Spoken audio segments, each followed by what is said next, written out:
Hello दोस्तों, हमारी आज की इस कहानी का नाम है पिता। इससे पहले अगर आप चैनल पहली बार आए हैं तो प्लीज सब्सक्राइब कीजिए।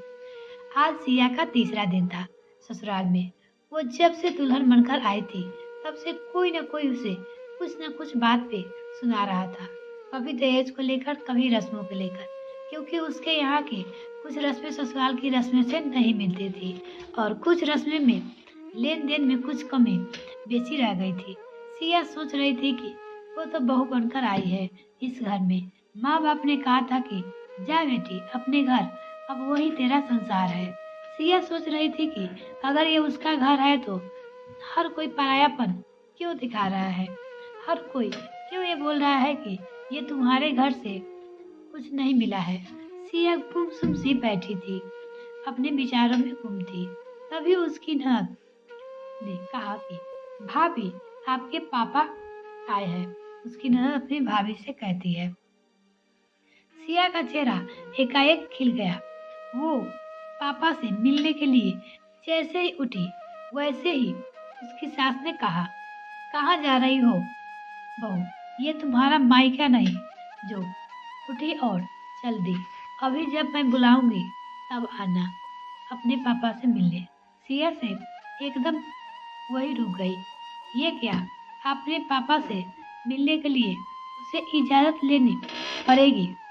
वो वहीं पर रखी कुर्सी पे बैठ गई। तो अगर मेरे चैनल को अभी तक सब्सक्राइब नहीं किया तो प्लीज मेरे चैनल को जल्दी से सब्सक्राइब कीजिए।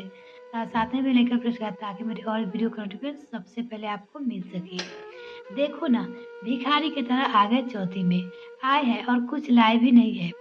बुआ सास ने घर में दाखिल होते ही कहा, अरे जीजी, भिखारी ना होती तो शादी में कुछ तो देते ही, बेटी का ऐसे ही खाली हाथ थोड़ी ना भेजते हैं। सासू माँ ने ताल में ताल मिलाया। जब से वो आई थी तब से उसकी बेइज्जती ही की जा रही थी। माँ, नाश्ते में क्या दो भाभी के पापा को? बिन्नी ने माँ से पूछा। बिस्कुट पानी दे दो, कहीं ये रईस नहीं है जो तुम्हें 56 भोग खिलाऊंगी उन्हें। सासू माँ से के मुंह से पिचकाते हुए कहा, चाय बना लो बहू और लेकर जा कर मिल लो अपने पिता के, कहकर सासू माँ वहां से चली गई। सिया की आंखों डर से भीग गई। आखिर उसके पिता की कोई इज्जत नहीं उसके ससुराल में। क्यों?